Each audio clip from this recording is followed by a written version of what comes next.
Hello and welcome back to TRUTHfal. I'm your presenter Nate Emmanuel, bringing you your weekly TRUTHfal Sports Bulletin. Coming up today, Truro City's homecoming. The Cornish National League side are looking to cancel their ground share with Torquay United returning to Truro Road for the remainder of the season following recent developments. Surf's up!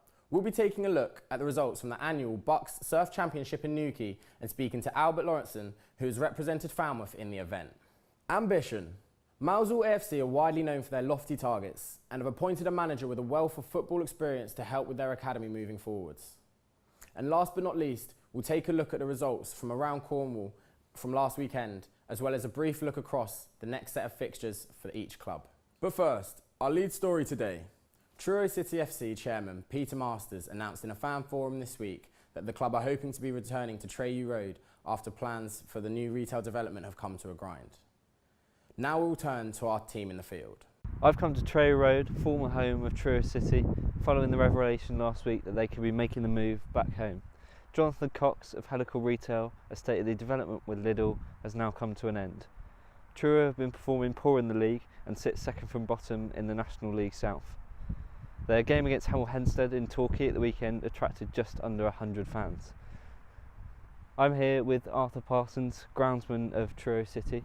Arthur, how is the atmosphere different from here to Torquay? Well, Torquay, there's no atmosphere. You know, you just said that there was less than 100 fans there, but they're not all fans that are going to get behind the team. So you've probably got about 40 or 50 people that get behind it. They only open one side of the ground, so the rest of the ground's totally empty, apart from the directors in the director's box. So there's just no atmosphere at all. It doesn't work. Whereas here, people tend to get behind the team. You get the gate there where the players come onto the field. You get a crowd around there, by that corner flag down there. The crowd around there, they give the opposing players hell when they take a corner. Same over that side, not so much at that end. But and behind the goal, they'll give the opposing goalkeeper some real stick, which creates an atmosphere and gives us an edge. And I do feel that there's 2 or 3 games, including Hemel Hempstead game, that we possibly would have won on this pitch, because it's like playing away every game. Every game's away game.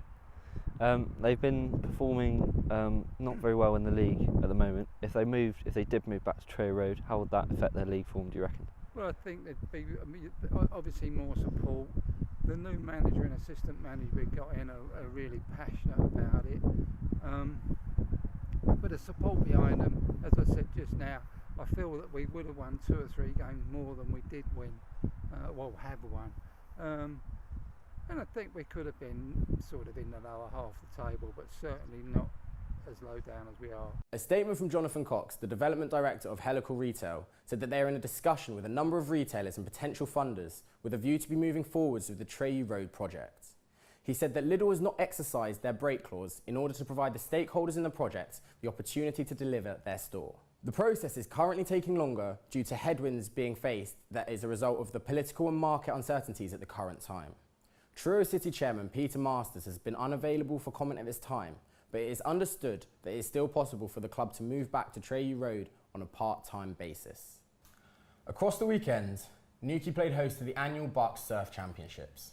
Crowds watched on as the students from across the country took to the waters in the hopes of being crowned Bucks champion. Falmouth and Exeter's men's team finished in second place, with Falmouth student Thomas Mepham claiming first place in the men's individual event. In the studio with me is Falmouth University student Albie Lawrenson, who competed in the Surf Championships. Thanks for coming in, Albie. Hi, mate. Hi, how's it going?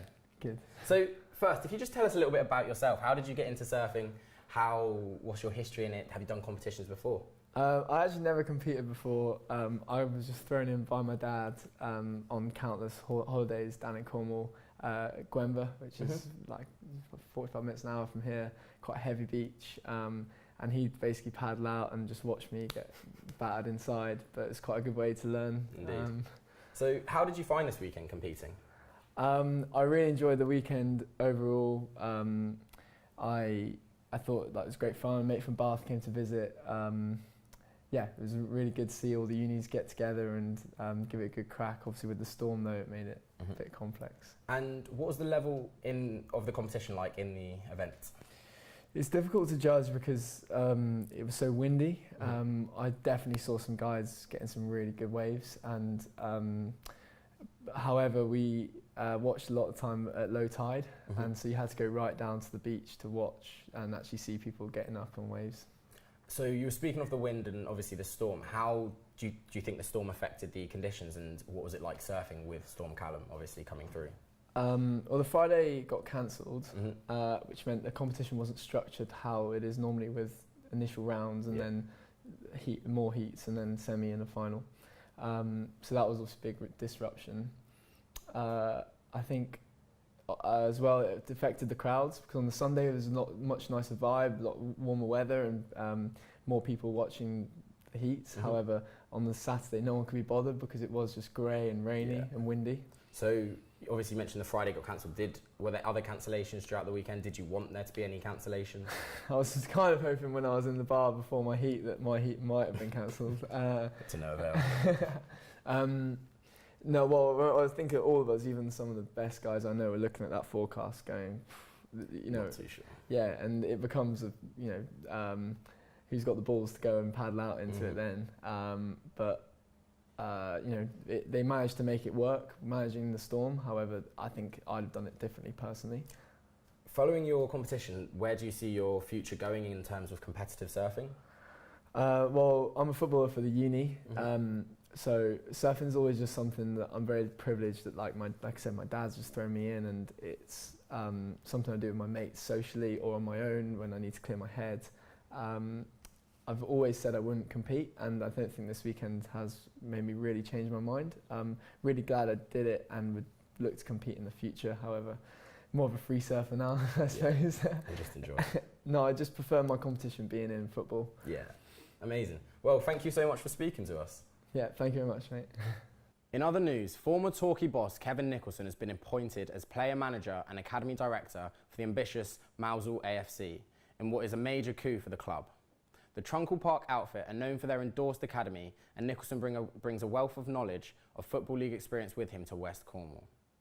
I am Nate Emmanuel, and that has been it for your Sports TRUTHfal Bulletin for this week. I look forward to seeing you soon.